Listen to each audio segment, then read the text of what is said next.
Hey guys, and welcome to a showdown which is quite frankly absolutely ridiculous. I'm a rubber duck of war, but I'm not playing today. Instead, we have two very top tier talented tournament players. On the left hand side, Bowmore leading the forces of the Children of the Old Ones, and on the right, opposing him, shall be Random Nix and his Dowie Legions. This game is absolutely bonkers. So, the Lizardmen forces, when you think about Lizardmen, what do you picture? Hulking Saurus warriors, mighty Croxagore, heroes of legend, and gigantic dinosaurs to pummel your opponent into a fine, thin paste. Well, that may be what you think of, but deep down, Lizardmen, at least in the current meta, they're a range faction. That's going to surprise a few people, I'm sure, and not surprise quite a few more, but Lizardmen, they're a range skirmish faction. There's no two ways about it, and that is because they have so much potential for this kind of close quarters range element, where they have quite short range weaponry, but it's really powerful. If you can kite backwards effectively, it can dish out some serious punishment. So for the forces of the Dino Boys, on the left-hand side, we do have Skink Skirmishers. Look like we have the similar situation on the right-hand side, looking to try to shut down Slayers and generally be a big old fat pain in the butt. We do have a unit of Pterodon Riders high up in the skies, riding high and mighty, and we have the Double Ancient Salamander. Double Ancient Salamander has become more and more popular as time has gone on. We used to see these bad boys all day long, every single day, and then they got nerfed into the dirt, and their face kind of got pummeled right down, and CA just dug a load of dirt up and chucked it over them, trying to hide the Ancient Salamander from the world. But they have been reborn like the Phoenixes of legend to come back and do some pretty decent damage. Very good up against the Dowie because of the tightly packed formation, can get punished heavily here by the Salamanders. In the main battle line, we have Chameleon Stalkers, so these guys shall be hidden, decent amount of burst damage on them, and they're just an annoying unit, again, to deal with, and this entire build is really frustrating. We have Razordon Hunting Packs, 1, 2, and 3. No Maxon Babs, sadly, and just behind them we have a load of Skink Cohorts.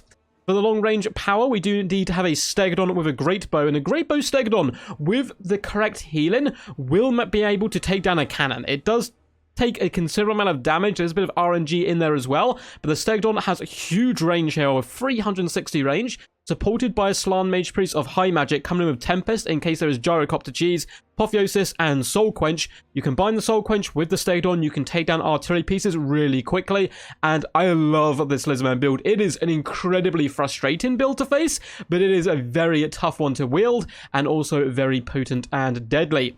So how are the Dwarfs going to deal with this? Well, they've taken their classic Dowie defensive geometry lessons, and they're going to be shielding all their troops with a mixture of Longbeards, some of which have great weapons in the front. They're not going to enjoy the skirmish element today, but also Longbeards in the flanks and Dwarf Warriors in the rear, who do of course carry those shields, so they can certainly be used to push away a decent amount of enemy skirmish.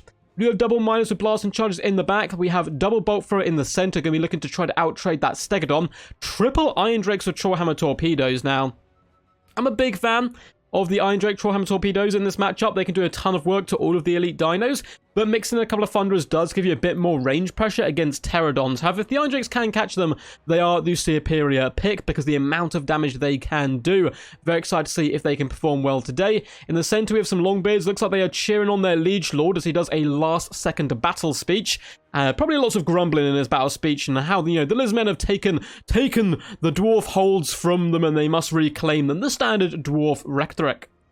We have a Rune of Slowness, we have a Rune of Wrath and Ruin, and a Rune of Doom with the Master of the Ancient Law and Locus of Power. Unfortunately, he did not bring his magical armor, which gives that fire resistance, because that'd be so nice, the fire resistance up against the Ancient Salamanders. Though, I must admit, the Iron Drakes are going to be a really tempting target. They're tightly packed. You'd think you better kill a lot of them. These guys have some ridiculous flame resist, I'm pretty sure. Yes, 70%, so you really don't want to shoot into them with the Salamanders. The long-range fight has indeed begun. Ancient Salamanders are hiding rather nicely behind this tower. I really like this play. It looks like they're actually going to be vomiting up and over through the trees. Fire raining down upon the Dowie, seemingly from nowhere, doing some massive burst damage with every hit. No kills. The Dwarfs will be getting back up once more, but they do take a decent amount of HP damage. You can see the bolt throws also starting to take a little bit of work now from the Stegodon, who's really starting to bring on the pain. It looks like itself, though, has been poked quite a bit by the bolt throws, and Apotheosis will be going down to counteract that where possible. Slan Mage Priest is sliding his bootay forward, and it looks like through the gap we are actually once again going to be getting a Soul Quench come down, and it is shooting down the line, a Holy Beam of Wrath and Ruin, smacking the bolt thrower and disabling it for good. Longbeard's going to be doing a bit of a tactical retreat here, trying to get out of range of those pesky Salamanders. Now, the Razordons Poor little spiky doggos have already been slain, a few of them. One bolt skewers two of the beasts, and somehow a tree even falls and collapses on one. This is a sad day. Look at this for a sight. This is horrible. I'm actually, you know what? Bam. That's going to be the screenshot for today. I'm feeling an evil mood there. You get a sad, lonely Razordon hitting the ground. So we do have a shield of the old ones go down on the Stegodon, just to try to mitigate some of the damage, and that's why those bolt throwers obviously want to switch targets now and again, start poking down the Razordons and other targets. I think the Dwarfs realise they're not going to be able to kill this Stegodon before it uses up its ammunition, so what's the point? A load more shots going into the ancient salamanders. They are rather squishy beasts by nature. Soul Quench is going to go down, and it looks like the bolt thrower is down really bad right now, down to just the one artillery piece and basically no HP. Now the bolt throwers doing a decent amount of work on the ancient salamander as the dwarfs stubbornly hold their position. We shall not break, we shall not run, we stand our ground and we fight. But I don't think they're going to have an option in a minute. Stegodon does a lovely shot down the line on the Iron Drakes. They're skewering 5 of them. Really lovely shot. They're mixing up a little bit from going after the bolt throwers. But one bolt thrower has now been dealt with. Iron Drake's taking quite a pounding, but that bolt thrower going to be switching back to the bolt thrower of the Dowie as well. Lizardmen just vibing at the moment. Sitting back. What's the point in engaging? There is no need. We're going to use up all our ammunition on our Stegodon. Ancient Salamander's going to be poking and moving in. And our Skink Skirmishers are going to be arriving and harassing the enemy from the flanks, with the Pterodons flying high and mighty up in the sky. Soul Quench is going to come in once again, aiming at the bolt throws, and it shall disable yet another one. The Slann has certainly taken some good lessons on the art of war, and also a big nasty bolt from that Stegodon does clip even more of the Dowie crew, but yet they still stand firm, looking to bring as much pain to the Lizardmen before they commit to the fight. And likewise, by doing this, you're forcing the Lizardmen to use all their magic, all their Stegodon shots into 2 bolt throwers. Bolt throwers are really not that expensive, so it might not be the worst trade to tank these shots. Likewise, moving out the Iron Drakes to deal with the ancient salamanders is beautiful play. They're going to take basically no damage if they get shot from the salamanders, so just using these guys to drive them away from the main formation. I like this quite a bit. The Lizardmen forces aren't really nearby to oppose this and kind of jump on a unit like the Iron Drakes. Stegodon does manage to clip the bolt throws again, still has at least 2 artillery pieces though, which isn't too shabby whatsoever. And while the Skink Skirmishers doing, they're kind of just vibing on the flanks right now. Pterodons are floating up in the sky, just floating, lullabying themselves to sleep, as another Soul Quench does come in, and the bolt thrower is down to just 1 artillery piece. So we're already 4 minutes into the game, and it feels like so much has happened, right? With the bolt thrower going down, Iron Drake's being harassed, almost all the ammunition of Stegodon being used, but at the same time, basically, nothing has really happened. There's been no major engagements, just this long range kind of poking from both sides. The bolt thrower is going to be falling back a little bit. We do have the Iron Drakes once again moving forward, just driving away the ancient salamander before coming back to the defensive hold of the Dowie. And the Lizardmen have had enough of this. They're going to start pushing forward a little bit. Chameleon Stalkers are getting ready, and the Razordons as well are going to start floating out to the flanks. Skink Skirmishers are on a bit of a hasty retreat right now, knowing that they have been spotted.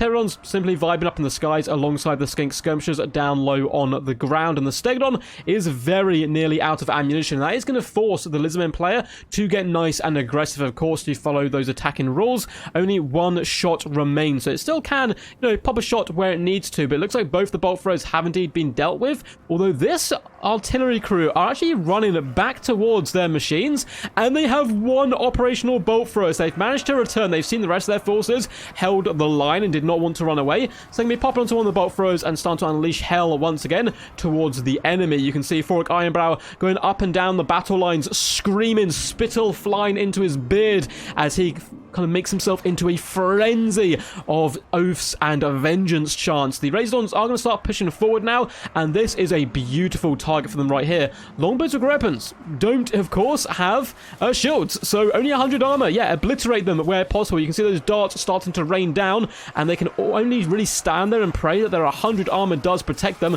Only half these guys remembered shields, and you can see heads exploding where bolts going straight through the top of the dome and all the way into their chests. Many a Dowie are fallen now, though. It is obviously going to take a lot of ammunition to drag them all down. Chameleon Stalkers probably want to go after longbeards with great weapons and at least damage them a bit before falling back once more.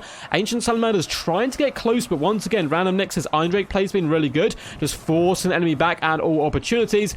But the counterplay is, of course, going to be these Chameleon Stalkers who can come in here and start harassing and pushing back the Iron Drakes, and they can then go onto the back foot a little bit more. Somehow some skink skirmishers do get caught up in some dwarf warriors. I think they were trying to finish off the bolt thrower crew and tried getting in there, nipping in, doing 1 or 2 shots. But we have the Pterodons for that, so leave it to the big boys as the Pterodons get in here, and they should quite easily be able to finish off the bolt thrower. Down to just 297 HP. 1 volley comes in, and these guys' leadership all of a sudden goes all the way down to negative 19. Razordons going to continue to shoot in. They are aiming at the Iron Drakes, which is really good target priority. Iron Drakes have a lot of armor. Razordons, though, have a lot of AP, and there's not that many men in an Iron Drakes unit, so they, of course, will get dragged down. You can see the bolts flying through and just raining down on those poor Iron Drakes, taking so much damage. They will be forced off relatively soon. Chameleon Stalkers are floating around the flanks. Now, this is a bit of a problem for the Lizardmen, though. You've invested all your money into skirmish and kind of range. What happens if you've used up all that range and there's still a lot of dwarfs standing? And that is certainly something Random Nix has to keep in the back of his mind. Hey, I'm not out of this yet if I can protect my troops and minimize that damage. Longbeards take a really nasty shot, though, down the flank from the Ancient Salamander. I love this positioning and not keeping the Ancient Salamanders together, so they have multiple different arcs of fire to rain in upon the Dowie legions. Razordons have used up a decent amount of ammunition. It does look like one unit of dwarfs has got a little over-eager. Got dwarf warriors pushing back skink skirmishers, but they might be able to actually catch them in the corner if the Lizardman player isn't careful. But he does notice this and instantly starts to rotate around to the right-hand side, and a bit of freedom. That could leave that dwarf warrior unit stranded, where the Lizardmen could use their added mobility to get over there and really start bringing the pain. The Ancient Salamanders doing some nice work to Longbeards once again. Chameleon Stalkers are kind of bumping and grinding up against the front line. Obviously, they want to use their explosive ammunition where possible, but they're not going to be able to do too much damage to the dwarfs, if we're being perfectly honest. Once they actually get into combat with them, they simply don't have the stats to break through that thick Dowie defense and armor. Pterodons are forced off. It looks like Iron Drakes were able to finish them down, although some Iron Drakes are running for their lives right now. And skink skirmishers just being a pain in the butt. Shooting the dwarf warriors in the rear, they basically need to just turn around and tank this, unfortunately for them. They don't have too many options, so they are currently running to try to save their own skins. The Stegodon is starting to move up and get nice and aggressive. Chameleon Stalkers do some 360 no-scopes on the Ekrund miners and drive them once again back up the hill. But who's going to come in their stead? The Longbeards with great weapons. And they are sick and tired of this Dino skirmish. They jump in and they just start cleaving Stalkers. You see many do die. What happens? The Stalkers simply walk away and do some lovely shots, and loads of Longbeards get sent to the ground, though many of them do eventually get back up once more into the action. Stegodon is going to rotate round to this flank. You can see the Ancient Salamanders are sauntering forward, just nice and sassily. Going to be actually going into this dip of water and trying to get into a better position, perhaps. I love the fact, does it have aquatic? No, it doesn't. That's only skinks. That'd be a shame. Although Salamander's just going for a bit of a wander right now into the middle of the Dowie formation, inspecting the troops, doing what he does. The skink skirmishers are focused down the miners. Not a bad idea. Shield of the Old Ones is going to protect the Razordons from the worst of the Iron Drake's fire as they shoot into them. The Ancient Salamander has just gone for a wander into the enemy battle line. Hello, friends! And start slapping them around, which is really quite funny. I guess there's nothing here which can do massive damage to him quickly. Ancient Salamander is, though, going to do a bit of a hit and run here and then get out of danger, which I like to see. The Stegodon's doing a decent job in the front, though it is, of course, a long-range beast, and the fact that it has that ballista on its back, it's a decent melee combatant, and it's beating up these Longbeards, who do currently have Rune of Doom popped on them, to increase that melee attack nicely. And Phoric Ironbrow will be able to slap up a Stegodon relatively effectively. He can do some really nice hits. He's got relatively good weapon strength, and Stegodons, unfortunately, do indeed lack melee defense. So with that plus melee attack of the Rune of Doom, Stegodon certainly needs to be careful. Pterodons are trying their best here, supported by the Razordons, who still have okay ammunition in this mid-stage of the battle. Continues firing into the Longbeards, trying to whittle them down where possible, and also focus down the Iron Drake Trollhammer torpedoes. A lovely Soul Quench ragdolls a few of the Iron Drakes down to the ground, and these ones will not be getting up. They have had their bodies and their limbs broken and ripped asunder. Slon looked like he was about to pop a banishment, but instead goes for a cold-blooded on himself, interestingly enough. I think that might be a misclick. I think he was going for that Stegodon, but he's still going to get the banishment down, and that's going to do some lovely damage here to the Dwarf Warriors and Longbeards. One reason I really love Stegodons in this matchup, I know a few will disagree with me, but the reason I love Stegodons is they have enough mass and enough speed to actually pull back from fights where they don't want to be in, and then you can heal them up in the later stage of the game. They can come back and dish out some more damage. Razordons are continuing to fire in. Chameleon Stalkers are looking to support them and drive away the Longbeards. And on the far side, we can see Razordons just lining up shots. And this is a real shooting range right now. The Longbeards just tanking. Luckily, because of the hill, it seems like... Oh, no. They are going after the Iron Drakes in the back. But because of the hill, a couple of Longbeards are catching them in the dome, unfortunately, as their heads get flung back with giant spikes protruding from them. Now, the Iron Drakes doing some decent damage onto that Slan Mage Priest, who's trying to juke it back and forth, going left and right. And the Iron Drakes are just sitting ducks right now for the Razordon hunting packs. Longbeards need to chase these guys back and protect their ranged troops where possible. We do have some more Iron Drakes, so they're currently caught up with Chameleon Stalkers. There are Dwarf Warriors nearby to support. Ancient Salamander is still vomiting up fiery fury from the depths of its stomach onto the Longbeards, who are really not having a good day. And when Skink Cohorts and Chameleon Stalkers are breaking through Longbeards, you know there's been a lot of trickery, magic, or range potential helping support them. A lovely shot goes arcs across the battlefield, catching these Longbeards. And now we have Chameleon Skinks as well as Skink Cohorts pushing in the back, looking to catch out some of these range units in the center of the battlefield here. Very close game so far, very even, as these Ancient Salamanders are running really low on ammunition now. We have 4 volleys left on this unit, 4 on the other one, and in the distance we still have that full health unit of Dwarf Warriors chasing back the Skink Skirmishers, basically making the Skink Skirmishers useless, but likewise the Dwarfs are wasting their entire time chasing their enemy from the battlefield. Now, Longbeards have engaged with a mixture of Skinkies here, which is kind of good for them, kind of bad though, because they've now been shot in the rear by the Razordon hunting packs, and it is vicious right now for the Dwarfs. They're taking up so much damage, but likewise Razordons have been forced back and caught. Skink Cohorts as well have been slaughtered. Iron Drakes are just butting them down with their guns, though the Ancient Salamanders are helping to finish off more Dwarf Warriors. The Lizardmen force is pretty broken at this moment. We do have a load of blasting charges get launched at the Skink Skirmishers, which will be enough to break them, and the Razordon hunting packs are out of ammunition, which is an absolute disaster for them, with the Ancient Salamanders getting very close. Now, will that Dwarven stubbornness, that Dwarvish resilience, will it be enough to kind of cling on and drag down the enemy kind of last remnants of their build once they've run out of ammunition? Because the Stegodon is pretty danger low, 1100 HP. Love to see some more heals coming from the Slan, although it looks like we do get an Overcast Soul Quench instead, going into Furic Ironbrow, which is a decent enough choice, but he does at the same time have 40% magic resistance. So, I mean, any damage is good damage, and I suppose he is the biggest threat left on the field. Pretty odd ones is going to go down as the Razordon hunter packs do bomb rush the Iron Drakes, looking to overwhelm them. The miners, seeing such majestic beasties, do decide to fall back and flee as quickly as possible. Pterodons bomb rushing the Bolt Thrower crew should be able to get them offline for good this time. We do get a cheeky Apotheosis go down on the Stegodon. That's going to keep it nice and stable because it was starting to struggle up against some of the Longbeards here in the center, and a lot of the Dwarvish folk are starting to break. But despite this, the balance of power is actually in favor of the Dwarfs right now, and that is largely due to the fact Furic Ironbrow can solo so much of this. He is a really scary melee combatant, despite the fact he's a support caster. And yeah, it could get a little bit rough here, although the majority of the Dwarf build is just running. Almost every single unit is running for its life right now, apart from, of course, those Dwarf Warriors who are running for their lives, but in a different profession, I suppose. Instead of running away, they're hunting, although they should probably just come back to the main fight. They have no chance of catching the Skink Skirmishers, and rather cleverly, Bowmore's just taken off fire at will, so he's not even wasting any ammunition by dragging these Dwarf Warriors away from the main fight. And it looks like Randomnix does now know this, and he's like, right, enough of this merry-go dance, I'm going to come back and assist my brothers in arms.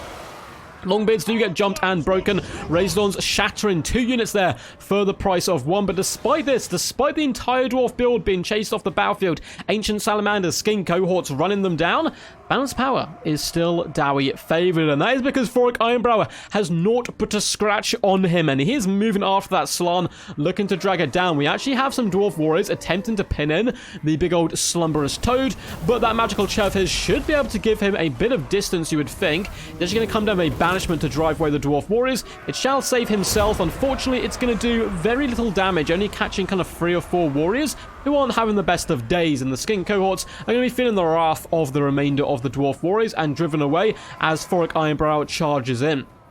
So the Razordons falling back. Everything has kind of started to reunite now for the Dino boys, as in the distance, the Longbeards basically getting finished off, and there's not that much the Dowie can do about this, sadly. Almost all their units are running for their life, but the unit of 75 Dwarf Warriors, they've been huffing and puffing Gimli style in that kind of long distance race after the Skink Skirmishers. They can now return back to the field of battle, and the Dwarf Warriors that are beaten up and Furic Ironbrow, they're doing a cheers toast to this unit for coming to their rescue, but perhaps this is indeed their salvation, because they're going to need help. Double Ancient Salamander and Stegodon with effective cycle charging, which is something we certainly know Bowmore is very capable of, will probably be enough to drag down Thoric Ironbrow. But if he can get the support of his Dwarf Warriors, maybe the Dwarfs can make a heroic last stand and drag this one out. This battle has been going on for over 16 minutes, which is pretty unheard of in multiplayer for Total Warhammer. It's a very long game, and it's been a close one. It's been a really good fun cast, but can we have an epic finale and last stand? The dinos are very slowly just walking towards the dwarfs, trying to just delay the engagement as long as possible. One, to save up magic on the Slann Mage Priest of High Magic, but at the same time, give their guys a bit of a rest. Don't have them so exhausted before they do come in to this final fight. But likewise, the dwarfs, they're simply going to wait. Shield wall has been made and formed, and it is time to show these Longbeards, that is the Dwarf Warriors, who are the true stalwart warriors of legend. Thoric Ironbrow getting into position, stroking his beard, and trying to contemplate what tactics he can whip out of the book to try to win this one. The Lizardmen start to swarm all around them. We have Razordons going for the flanks, as well as Ancient Salamanders, and here they come! The Chameleon Skinks do jump on as well. Shooting the old ones goes down, and that is going to force a lot of the Lizardmen to think twice about charging in here, and they're going to try to cycle charge the dwarfs where possible. Dwarf Warriors are terrified and forced back here, but the Rune of Doom is going to inspire the second unit, plus a Rune of Wrath and Ruin coming down, blowing up many a skink and a beast apart. Look at the dead and dying all around that. Dwarf Warriors are barely clinging on to life right now, and Thoric Ironbrow is spanking that Stegodon as it is trying to flee. It's like, save me! Get me out of here! Angry Short Man is beating me up, and Cold-Blooded does go down, but despite that, the Stegodon is still forced back here. Only 190 HP. If that Cold-Blooded wears off, he's probably not going to be coming back to the main fight here. Dwarf Warriors doing a decent job cutting down Razordon hunting packs, swearing in the face of such monsters as Thoric Ironbrow attempts to twirl his chair around so he can really get to grips with the Ancient Sallies, who are decent melee combatants, though relatively squishy. You can see one jumping back there from the shock of a rune that was smote upon him by the mighty Thoric Ironbrow, who himself is getting relatively low right now. Slann Mage Priest doesn't know what to do with himself. He's floating back and forth like, oh my god, oh my god, oh my god, can I do this? Can my troops do this? Razordon hunting packs and skinks trying to surround once more. The Ancient Salamanders can be a little bit scary because they cause terror, so if they can terror out these Dwarf Warriors, that would be so nice, able to chase them away from the battlefield. But the Razordons, the smaller, spikier doggos, do seem to be going down here, and we do actually have a rally of Dwarf Warriors who came back to the fight and are starting to hack into the thick flesh of the Slann Mage Priest, trying to drag him down for good, and it looks like the Dwarfs are starting to hold firm. Skink cohorts have been driven back, Razordon hunting backs have been driven back, and we have the return of some Trollhammer torpedoes coming back into the main fight. We do get a Rune of Slowness go down on the Ancient Salamander, and I believe this is to make him kind of stuck amongst the Dwarf Warriors so they can hack and cleave at its flesh. It is actually managed to drag itself relatively free, though, despite the slow on it, and it is going to be able to escape with 101 kills so far. Very lovely work. Dwarf Warriors have done a bit of a number on the Slann Mage Priest, but their return to the battlefield has not been seen as a good omen from the Children of the Old Ones. They want to get rid of them as quickly as possible, and in come the roly-polies of the Razordons. Should be enough here to break the heart of the Dwarf Warriors. Oh my god, did that Razordon just pick him up and swing him around? These are dwarfs not having a good time whatsoever. The Razordons, though, they're loving life right now. The Ancient Salamander also comes crashing in, and that unit of Dwarf Warriors does indeed shatter. But more dwarfs rally to Thoric Ironbrow. We have 7 Iron Drakes as well as 15 Longbeards trying to come back into the main fight. Cold-Blooded going down on the Razordons just to try to keep them stable, because now it's the Lizardmen's turn to get a bit of replenishment and reinforcements. We have those Skink Skirmishers back, and they have plenty of blow darts. 24 ammunition is very scary stuff, and that may seal the coffin for the dwarfs. I mean, they're going to be shooting into the Longbeards first and foremost, trying to get them offline. They also probably want to go against the Iron Drakes, who can't have their back right up against the wall, as it were, and trying to use up their own ammunition. Can the dwarfs somehow catch the Skink Skirmishers? Of course, we do have Runes of Slowness or Runes of Wrath and Ruin to try to deal with them, or we can use the Dwarf Warriors to try and force them away. But as they force them away, the Ancient Salamanders are simply going to come in and prowl, and the Dwarfs, single unit and single lord, sadly can't be everywhere at the same time, and the poor Iron Drakes, I don't know if there's going to be much respite for them.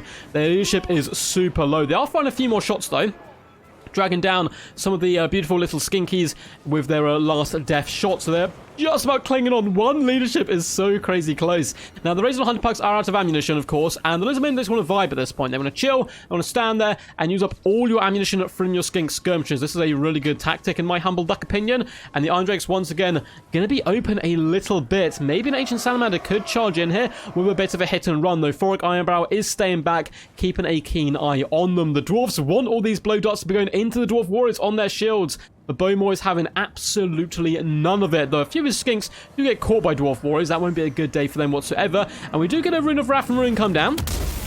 It's going to do some okay damage onto the skinkies, nothing too crazy. But what can he do? I mean, that's it really. Use the Iron Drakes, use the Runes of Wrath and Ruin where you can, and just try to shield your Iron Drakes with the Dwarf Warriors. Now, the Iron Drakes could switch targets, go after some of the Razordons or Ancient Salamanders. Bowmore would certainly pull back, but you might be able to get 1 or 2 shots off. You have so much ammunition, it's kind of worth a try before they do indeed manage to get to safety once more. So just a little bit of mirroring going here as the skink skirmishers are going to be floating around. We're going to fast forward a little bit, of course, and it does look like the Lizardmen trying to go for a bit more of a wrap and perhaps pounce upon those Iron Drakes at any given opportunity, and that's just what we see. The Razordon Hunter Packs do charge in there, hop on top of the Iron Drakes and do some really nice damage, though they themselves receive a bit of friendly fire, which they're not going to be too happy about. They're going to be having a word with those skinks later on, as the Razordons do take considerable damage there as well. But the Iron Drakes, only 3 models left, there's almost no chance they're going to come back, and look at the shield wall. Thoric behind it, still shouting words of vengeance, trying to form his men into a blood frenzy for the final confrontation. And it looks like it is going to be coming now. Shield of the Old Ones goes down, and that is the time for the Razordon Hunting Packs and the Ancient Salamanders to strike, hitting from both sides. I think the Stegodon actually shattered at some point, which is interesting enough. I didn't see it on the battlefield. Maybe the Iron Drakes were able to actually kind of finish off there in the later stages of the battle. Ancient Salamanders going to be bouncing from both sides whilst the skink skirmishers use up all their ammunition. They're going to be launching them into Thoric Ironbrow, not only poisoning him and weakening his position, but also if Thoric goes down, the Dwarf Warriors will 100% shatter. And it looks like they might break anyway, as the Razordons do their classic roly-poly tactics, and a big ball of spikes coming at you. Certainly not going to be nice for anyone, even in heavy armor. And the Salamanders are just biting and snapping, and the Dwarf Warriors do actually abandon Thoric Ironbrow, who is currently standing alone, taking poison shots to the face, and Salamanders as large as his throne are kind of clipping at him, attacking him, and trying to drag him down. Some dwarves actually come back, so it looks like it was a terror out, and they've steadied themselves, luckily, and kind of gathered their thoughts and feelings, and they're now coming back into the main fight. The Dwarf Warriors are starting to waver, though. Thoric Ironbrow still 2,500 HP. Skink Skirmishers just 4 volleys left, but the Ancient Salamander is still very, very healthy, constantly charging in it from both sides, doing some glorious cycle charging whilst the Skinks use up the remainder of their ammunition. Of course, these guys, after they've used up the ammo, will have to move into combat to allow these Ancient Salamanders to cycle charge, although we do have some more Razordons coming back as well. Now, the Dwarf Warriors are being finished off. We do get a Rune of Wrath and Ruin go down, but Thoric Ironbrow actually terror routes there. He didn't even fully route, and because he terror routed and there was everything routed on the battlefield, it looks like he was like, you know what, guys, I'm going to throw in the towel. It's been a long day. It's been a long battle. That went on for like 20-something minutes. That was crazy. Well played to Bowmore. Well played to Random Nicks. I have actually been seeing other games from this best of 3, and not even kidding, they go on like the same length. It's crazy. The games were like super long, so maybe we'll get those casts on the channel at some point. I think I've got 2 of the replays. I'm missing 1, so if Bowmore or Random Nicks are seeing this and you have the replays, feel free to send me all the replays apart from this one. Obviously, I've already done it, and I'll happily get them cast, because this was a crazy best of 3. Well played to Bowmore, well played to Random Nicks, but I think this is good proof that, hey, Dino boys a lot of the time are now kind of like a skirmish faction. It's not the way I tend to play them, because, you know, I'm a Chad, I've been in the Kai, but it is certainly a very potent and deadly way of playing, and up against the Dwarfs, it is probably the best way. Just try to kite them, annoy them, be a pain in the butt where possible, and pick them apart. And this was some masterful micro Bowmore. I know some people don't like skirmish, but my god, skirmishing with dinos, with all the Razordon hunting packs and stuff, takes a lot of skill, and he has perfected it down to a T. Well played to both these lads once more. Hope you guys enjoyed this one. We will delve into the damage dealt and damage value of all of these units in just a second. But before we get there, if you guys enjoyed, make sure to leave a juicy thumbs up, make sure to subscribe, and make sure to comment down below, you know, what you thought of the battle, yell quack at me, do whatever you want. I am doing 2 videos a day over this weekend as a bit of an experiment to see how the YouTube algorithm will affect my videos, with me pumping out more videos than usual. So make sure to go check out all the videos that are dropping over this weekend. There is a bucket ton of links down below to my Twitch channel, where I've kind of been neglecting it a bit recently, to be honest, the Twitch, but I do stream there randomly now and again, and it's only been some good fun. I am going to get back to that, hopefully, a bit more next week. I've been enjoying streams quite a bit on YouTube recently. Been certainly a lot of good fun getting back to streaming. Links down there as well to my Discord where you can submit replays, get involved in tournaments and events and all that juicy stuff. And links down there to Patreon, standard YouTube stuff. You guys know the spiel by now. So, the forces of Beaumont. 70 kills, 985 damage value. Some lovely soul quenches by the Slan Mage Priest. Boy oh boy, did random mix. It's like, alright, you want to snipe my bolt throws? You got to snipe them. You got to use up all your magic. You got to use up all your bow shots, all your Amax and Barbs, everything on Amax and Barbs, Razordons to kill my bolt throws. So they did eventually manage to do that. Skin cohorts across the board did okay. They're just fast moving, just trying to shut down that back line once you've peeled open the Dowie defensive formation. 580, 296, and 719 damage value on the Chameleon Stalkers. They do decent in this matchup. They're pretty good up against Slayers and can be annoying and hop into the back line. The Skink Skirmishers, not much. 211 and 285 damage value. Doesn't seem crazy, but that unit coming back at the end really did help break the bones of that Dowie resistance. So a big shout out to them despite the low damage value. Likewise, Terran Riders, 176. Oh, it doesn't look good, but they were able to break a unit of Iron Drakes at one point, which is pretty crucial. As for the Razordons, the spiky doggos, we've got 407 damage value, 1,000 damage value, and 1,383. They have so much potential in this matchup if you can keep them alive. 32, 60, and 93 kills there. Ancient Salamanders, both of which used up all their ammunition and survived to the end of the battle. 1,653 and 1,576 damage value. The MVPs. The MVPs for me, doing so much damage. Lovely hit and run at the end as well. And one of them even went into the middle of the Dowie build to inspect the troops at one point and be like, hello friends, and kind of party with them before leaving. That takes some courage from a Salamander. 115 and 107 kills, not shabby whatsoever. 73 on the Stegodon, only 894 damage value, but did take a real crucial role here in winning the long range fight up against the Dwarfs and then enabling the rest of the build to skirmish, kite, and beat them back. Because if your opponent's double cannon, for example, and you can't shut down the double cannon, you can't really skirmish because it's going to shoot all of your Razordons and be a big pain in the butt. As for Random Nix, big fan of his build, big fan of the player as well in general. Every time I run into him, he's been an absolute chad. It's a Phoric Ironbrow, 103 kills, 2.4k damage value, not shabby whatsoever. Such a raid boss in general in Total War at the moment. 240 from the Miners of Blast and Chargers and 240 again from the Ekron Mines isn't amazing. Dwarf Wars are decent though across the board. 300 value, 483 and 697. Longbeards 525, 351 and 304 damage value. The Greypens really suffered though, really low, kind of like 200s for their damage value. Not the biggest kills on them either. They were the main focus, of course, from the Razordons. The fact they don't have shields does make them a soft, juicy target. Iron Drake's Trollhammer Torpedoes, 790 damage value, 1,802 damage value, and 574. Really lovely work keeping these guys alive as long as possible, despite the pressure from the Razordon hunting packs. Bolt Throwers got 488 and 316 damage value on them. Again, not too shabby considering the predicament they were placed in. Hope you guys enjoyed this one. Until next time, peace, peace. And as always, stay awesome.